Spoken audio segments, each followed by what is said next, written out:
I love the spirit, Makumalo. All right, guys, sharp. Bye. Jody Pickled Are, there are two ways to be happy. Improve your reality or lower your expectation. That's why for me, I always say, before you get married, before you engage in a relationship, you need to understand you. You understand, why do I have the values that I have? Because values then inform expectations. Nothing. So you didn't expect anything? Me, I just knew that, okay, I'm comfortable here. I believe that a lot of family pressure does govern, especially on the man's side. With me, it's quite easy because, like I said, my wife is my best friend. Just go for it. Jump. You know, there's a saying that I love that says, what if I fall? But what if you fly? Honey, Yes, Mike Suponono. your guests have arrived. Already? Hurry up. Oh, what's one? Have you seen my pants? Most of you know me as a stand-up comedian. I saw a guy who had a sign that said, "I'm so angry, I made a sign." What? Ntho e sa e tsebeng ke gore ke le timer, ke a jola, and ke nagana o itse gore maybe one day le nna ke tla ba husby. It's rough. Hai, re tla bona. Join me as I find out what happens after the vows. Ladies and gentlemen, welcome to After the Vows. Thank you so much for being a part of the show. As you guys know, I've been thinking about marriage a lot lately, right? And I'm thinking about the expectations versus the realities. And I want to venture into this. I know some of you are married. I know some of you are divorced. Some of you are thinking of another marriage, adding a partner. No, I was You know, so I have all of you here because you come from different places within the world of marriage. So we've put together some videos of couples who speak about expectations versus realities in marriage.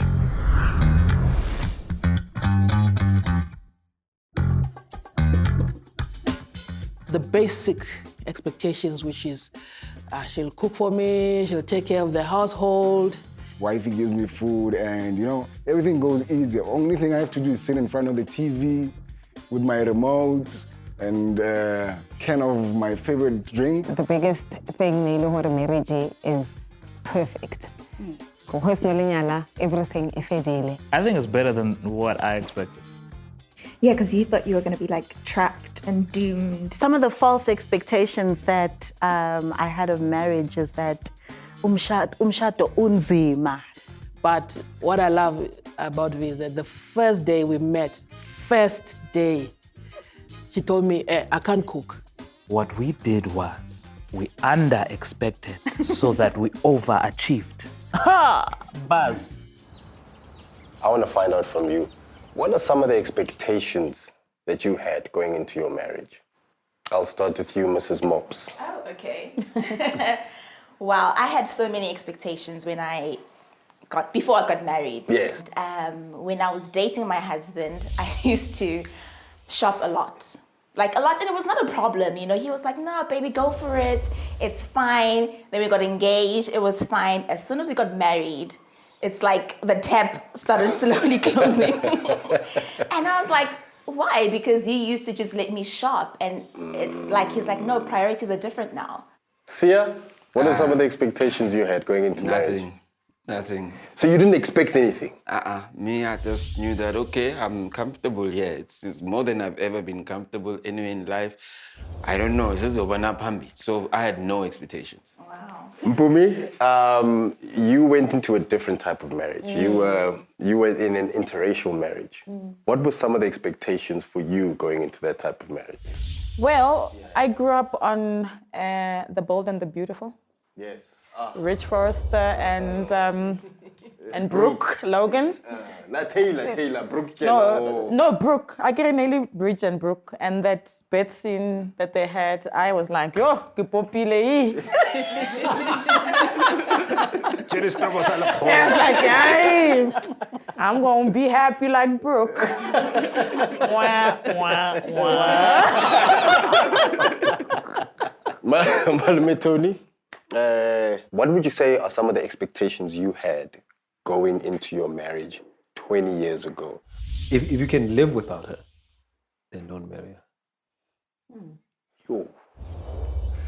If you can live without her, then don't marry her. Oh, that's powerful. That's why for me, I always say, before you get married, before you engage in a relationship, you need to understand you. You understand, why do I have the values that I have? Because values then inform expectations. Talking about values, what are some of the values that determined your expectations going into the marriage? Okay, so I married a man who's much older than I am. And I think it stems from my background because my father's a taxi boss and he's always been such an alpha male. So I wanted to marry somebody who was a leader because, you know, I wanted to submit, you know, and so that's how I chose my partner. You know, when my husband came around, he was sort of, so my dad, basically, much older than I am. He had proper finances and he was the alpha male. He could lead and I could see that, okay, this person will take us from here to here as a family. So, yeah. Osumpumi, do you feel like at some point in your marriage, your values along with your ex-husband's values clashed? And do you think that is part of the reason why you guys ended up on the road that you ended up taking? Yes and no. Our values were aligned when in business and misaligned when we're in a relationship. And that was the frustrating part. The honor of his character that arrives on time every time worked perfectly well. So I wanted that character to be extracted out and put in the family home. And he just never had that. The misplacement of that value system that was absent did not warrant the marriage to be able to raise our children to be conducive contributors into society. Guys, I've prepared a clip that speaks about expectations in marriage. So I want us to just look at the screen over there. Let's just have a look at the screen over there. And I want us to watch this clip, and then I want us to have a discussion about expectations in marriage.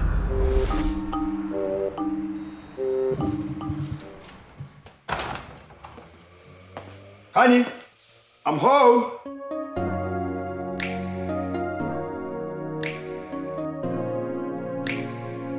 No, Jonga, izolo.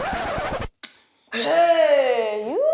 Asoze ke neme betnene ndiphambanelwe nglasses. Kana ngitse lipanzola lena. Chakarunda. No. Betheni umalume. Exactly. So now, what's the ima? The big phone.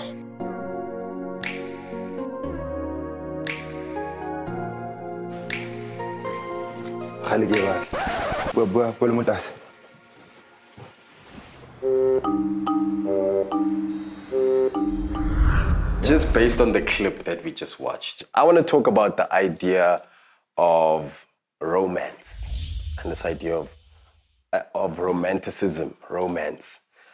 How long it's supposed to last, you know? People have this idea that if I'm married, I'm going to be wooed forever. You know, at some point it plateaus. At some point it dies down. Ooh. Hey, see, I'm coming to you because it seems like when you are still firing on all cylinders in the department of romance. I think it's start with the 13 and the 19 year. No, because that's what I want to talk about, because this is one of the things I also consider going into marriage. Yeah, you know, when I talk to a whole lot of people about romance, there's one thing that people need to understand is that we have languages of love. I find that a lot of people, when they say, especially women, when they say, oh, you know what, he's not that romantic, they're saying he's not speaking to me or doing things that are appealing to me in the language that I respond to. Mrs. Mobs? Oh, yes. I was saying maybe the issue the candles I span or obey the candles so the light. Especially if you grow up on Kukuni. But the era of candles has changed. I need candles for different occasions. I keep the candle because yes. I don't want to see the candles. For me, that's poverty. It's trauma. It depends what candles you bought. See, that's what I'm saying. Because you're busy buying those candles. And you have to be romantic into it. Is it level 5? But I was about to say, it's very interesting what she said, because I think from the guys, yes, romanticism from us is usually coupled with things that have to do with sex. Yes, leading up to. We do it's making up to. I'm not romantic. I tell them take a six pack. And tell us it's a baby oil get shine. The petals dealing with fast. The only way you know how to do that is by literally getting hints from your wife, like, okay, I need to do this, or I need to remember she likes that. Oh, damn, I bought her like white wine. She actually likes red wine. Now you are busy trying to put water in the red wine so it becomes white. You know what I mean? Yes, so yes. the whole idea, though, it's small things like, okay, cool, can I help with the kids with this? Can I do this? Those small things build up to this TV romanticism. Because if you get the TV romanticism and you haven't fixed the small things, you know. So when we're young and we haven't gotten into relations, that's why about when we're young, we think it's all TV romanticism, but we're actually buying it. Yes. And even the girl doesn't know that you're actually buying it because me and you, we're just dating because we're like teenagers or 23, we're just dating. So we'll keep up, we're buying it. But only when we're together, when I actually start listening to the little things that you want. And by the time I get you into the zone of romanticism, because I listen to the little things, you also submit. But if I haven't and I just still buy you roses, you literally want to look at them and go, and then? And Tony, you've been married 2 decades now, right? What are some of the realities of marriage? Because we all have these perceptions about marriage is this, what has been some of the realities that have sort of come up in those 20 years within your marriage? There are a lot of realities that comes up. First of all, it's that thing of saying you're two individualistic people. You're too individual. A friend of mine said the other day that, hey, you and your wife are different, man. Because your wife can say, Tony, let's go and have high tea. And you'll be like, nah, I want to jump in the ring and box with Dita or something like that. You know what I mean? So those things as well, they bring in different colors within the relationship. But it's how you deal with them and how you deal with those, how to understand this person is different from me, I'm different from this person. And I actually love how she is, and I'm not going to try to change who she is. Yes. Or her trying to change how I am. A lot of people go into marriage with this perception or this idea that bakhono chincha muthu. Yes. That you know what, but when we get married, kitlamu. What is the reality of that? Can you actually change someone? You can't change a person, but a person can change. And I find people who marry people who they want to change usually married down. The problem about a lot of people out there is a lot of people haven't married their first choice. And if you don't marry your first choice, you usually walk in with the expectation that I can make him the person that I want him to be. You're not necessarily going to want to change as a person. So I'd never advise a person to do so. Guys, I think it's time for us to eat. Are you guys feeling a bit famished? Oh, yes. A bit hungry? Yes. All right, so Very hungry. Let's move to the dinner table. And like the rasta, how's your name? Hey, son, and I give it a sharp speed prices. Once again, get out for the veg, then it will come speed price, the potato. So, guys, unfortunately, one of our guests has to leave. We are going to lose Sia right now. He has to jet off. Thank you so much for joining us, my brother. Nice meeting you. Thank you for all your words. We're going to have this chat, you and I. Of course. You know.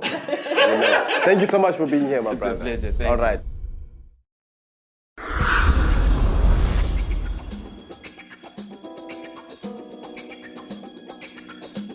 I just want to say, I really appreciate everything you guys have contributed today because, like I say, there's only so much we can learn from books.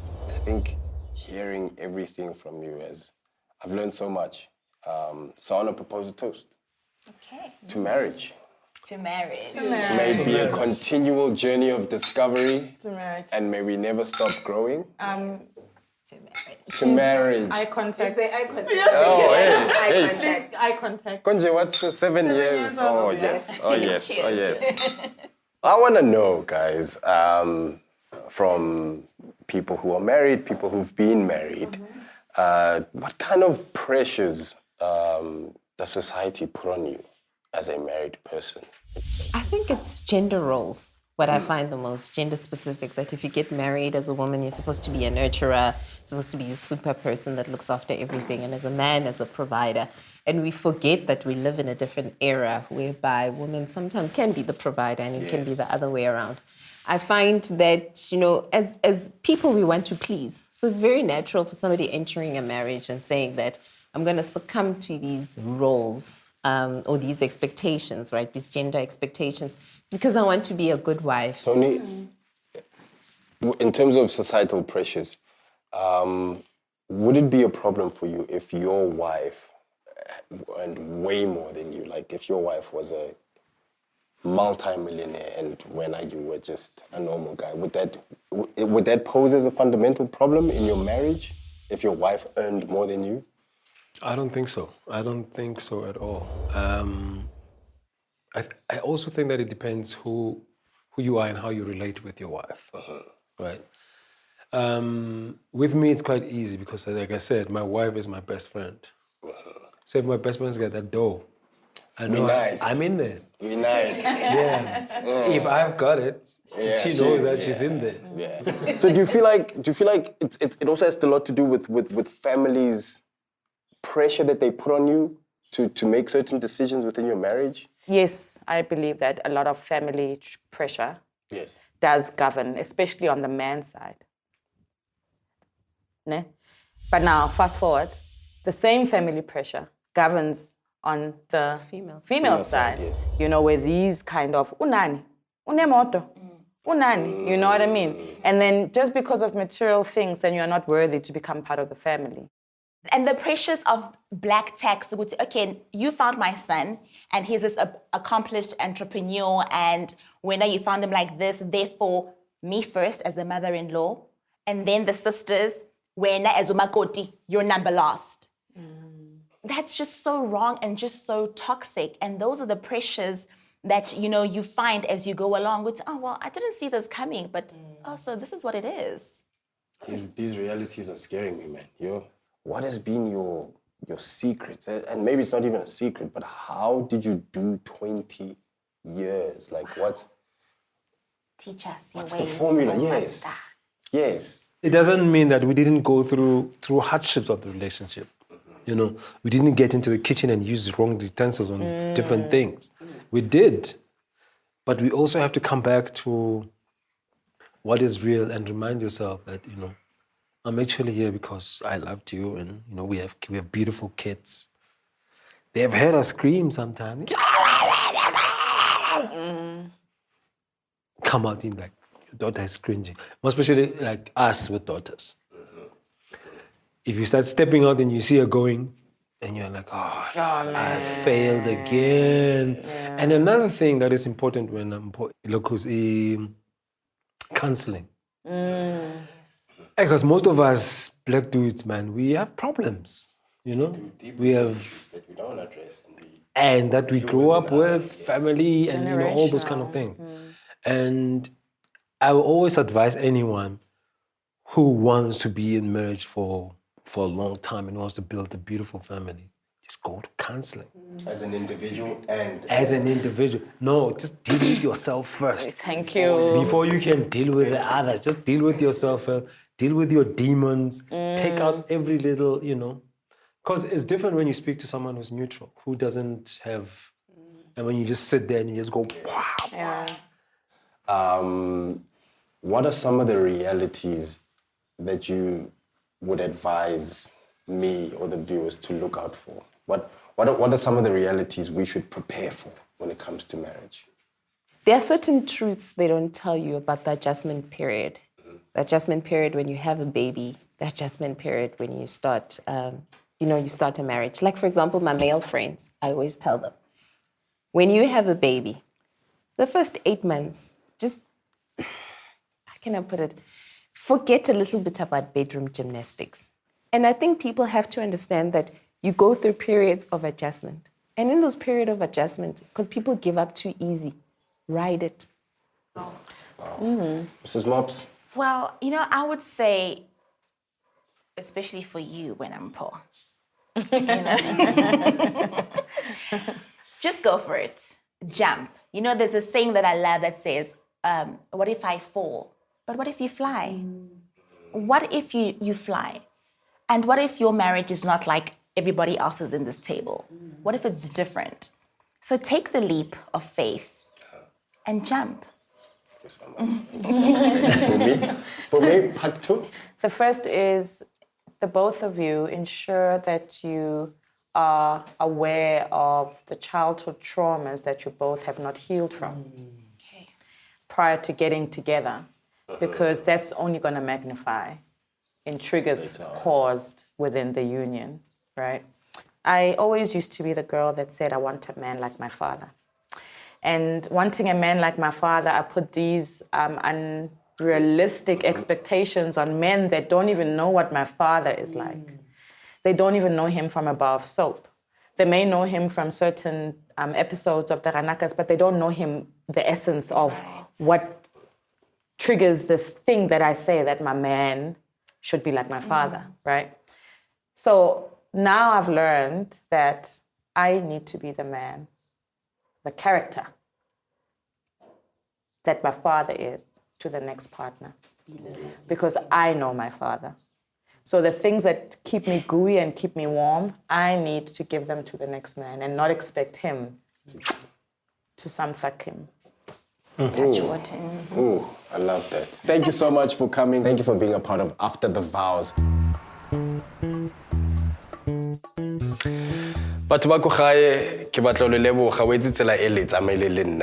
It has been an incredible last couple of weeks. I've learned so much when it comes to Taba Eya Lenyalo. I've met different people from all walks of life. We've spoken about the realities of Lenyalo, and I've learned so much. I've grown so much. I've realized that Lenyalo is something that's complicated and difficult and hard. But if you're willing to work at it, it can be fun. It can be something beautiful. Today was the last episode of After the Vows, so ke batla go le leboga for walking this journey with me, for growing with me, for learning with me. And I know what you're thinking, and I know what you want to ask. Mpho, o tlo nyala? I'll tell you the next time, Rakopan. Bye-bye. Bye.